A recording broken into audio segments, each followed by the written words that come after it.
not cannon fodder, or are Ukraine's defense forces advancing slowly? First of all, I will address the civilians who want meat and action, who complain in their comfortable apartments about Ukraine's allegedly slow counteroffensive. They overlook the main difference between the Ukrainian army and the Russian army. While Russian commanders use soldiers as cannon fodder, Ukrainian officers value soldiers' lives, and for them there is no meat assault option. Ukrainians will not throw their own into minefields. They will not rush into a poorly prepared battle just so that the next military expert can praise their diligence. Instead, Ukrainian forces are bombarding the Russian rear with British and French long-range rockets, destroying ammunition depots and supply centers. The effect of the depletion of Russian forces may not yet be as noticeable, but it is important. Even a slow but sustained pressure campaign, backed by the massive efforts now underway, could create gaps in Russian lines that Ukrainian forces could exploit first locally and then for deeper penetration.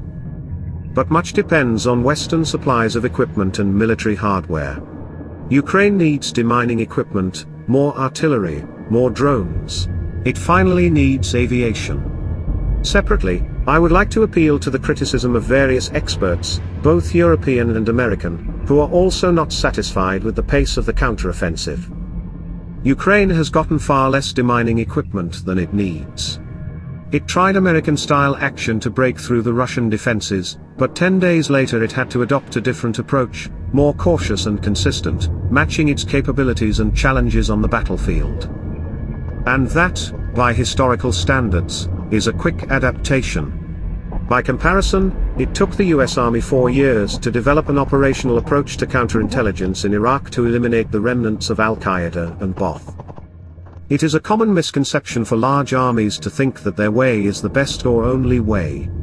As a result of this assumption, the US tried to build small mirror armies in its model, Vietnam and Afghanistan.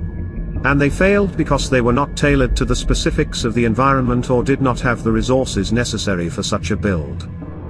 The Ukrainians know far more about how to fight the Russians than anyone in the West, and they are in combat conditions that no Western army has faced since World War II.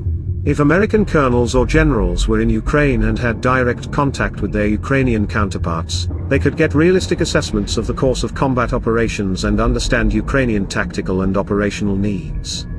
This would give Ukraine the assurance of support that video conferencing does not provide, and would also bring some calm to the discussions in Washington. A physical presence in Ukraine with a high-level military mission, accompanied by visits from the head of US command in Europe, would be indispensable to assess what needs to be done to help Ukraine regain its territory and win the war. Stop whining, help win, that's what needs to be done. Then Ukraine will be able to maintain pressure until Russian forces on the front line crack. And Ukrainians will be able to take advantage of this.